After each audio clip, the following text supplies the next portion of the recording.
एक गांव में युधिष्ठिर नाम का एक बर्तन का व्यापारी रहता था। युधिष्ठिर दिन भर बर्तन का फेरी करता था और शाम को कमाए हुए पैसों से शराब पी जाता था और शराब पीकर घर पहुंचता तो लड़ाई झगड़ा भी करता था। युधिष्ठिर के बर्तन का व्यापार बहुत मुनाफे का होता था। युधिष्ठिर बहुत आलसी था।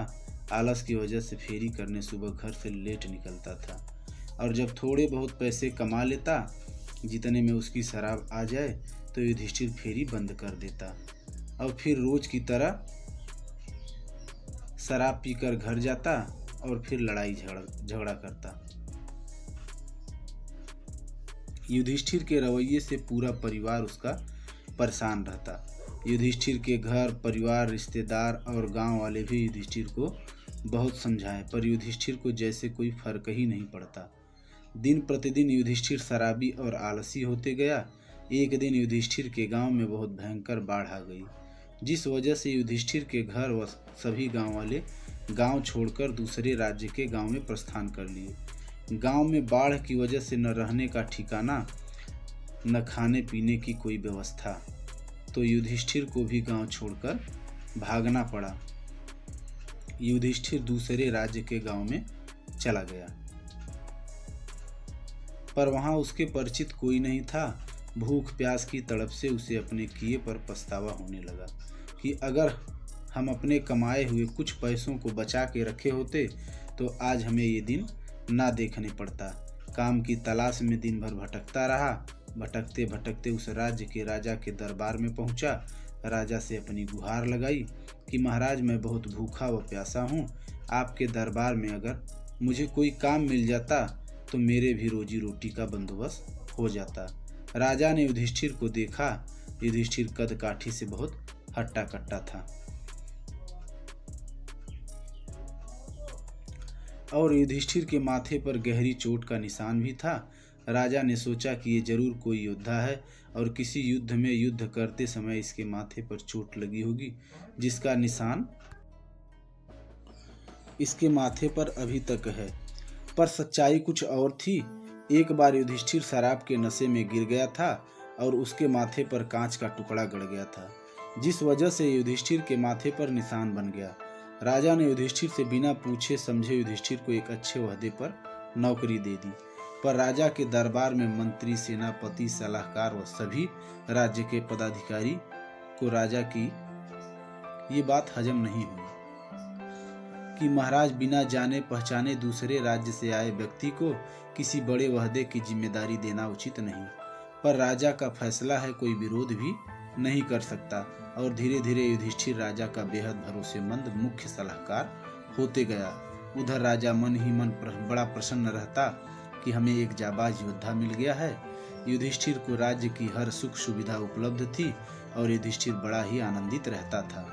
फिर धीरे धीरे राज्य के मंत्री, सेनापति युधिष्ठिर से जलने लगे, क्योंकि युधिष्ठिर सभी पर अपनी हुकूमत चलाता था।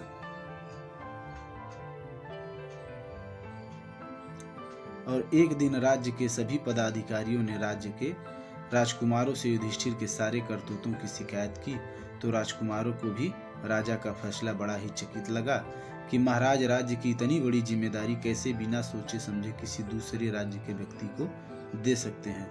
राजकुमारों ने मंत्री, सलाहकारों को आश्वासन दिया कि इस विषय पर हम जरूर महाराज से बात करेंगे। मंत्री, सेनापति की नाराजगी चल ही रही थी कि तभी कुछ दिन बाद दूसरे राज्य के राजा का युद्ध करने का संदेशा आया। और ये बात जब युधिष्ठिर को पता चली कि दूसरे राज्य से युद्ध संदेशा आया है, तो युधिष्ठिर बड़ा ही संकोच में पड़ा। जब महाराज हमें युद्ध की कोई जिम्मेदारी देंगे तो हम राजा को क्या जवाब देंगे। और युधिष्ठिर के दिमाग में तरह तरह की बात चलने लगी। फिर युधिष्ठिर के मन में आया कि क्यों ना हम अपनी सारी बातें महाराज को सही सही बता दें, और फिर महाराज हमें मानते भी बहुत हैं और हम महाराज के बेहद विश्वास पात्र भी हो गए हैं। महाराज हमें जरूर माफ कर देंगे। और ये सारी बातें युधिष्ठिर अपने दिमाग में बसाए राजा के पास गया और राजा से अपनी सारी बातें बताया। तो राजा को बहुत गुस्सा आया और राजा ने युधिष्ठिर को बड़े जोर से डांटा कि तुम मेरे विश्वास के साथ धोखाधड़ी की है, तुम्हें जरूर इसकी सजा मिलेगी। युधिष्ठिर राजा के सामने हाथ जोड़कर बैठ गया और कहा, महाराज मुझसे भूल हुई है, मुझे माफ़ कर दीजिए। भले ही मुझे बड़े ओहदे से हटा दीजिए, पर मुझे एक मौका दीजिए, मैं आपके लिए जान भी दे सकता हूँ। फिर राजा को बड़ी दया आई।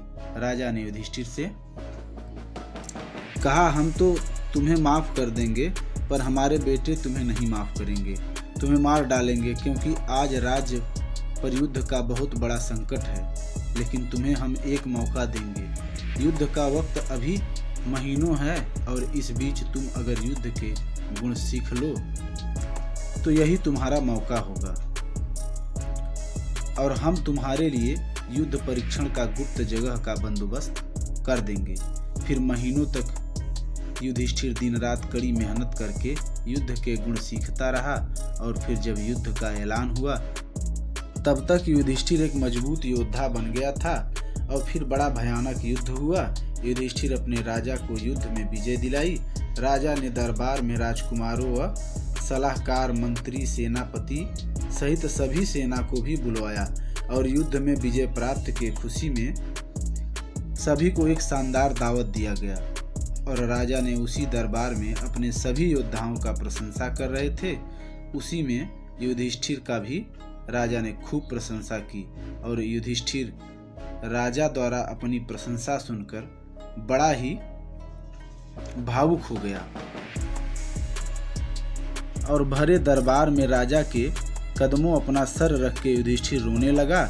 महाराज, अपने एक शराबी व आलसी व्यक्ति को वीर योद्धा बना दिया। आप बड़े महान हैं, आपकी सदा जय हो। दोस्तों, इस कहानी से हमें सीख मिलती है कि सही सलाह और कड़ी मेहनत व तपस्या से हर उपलब्धि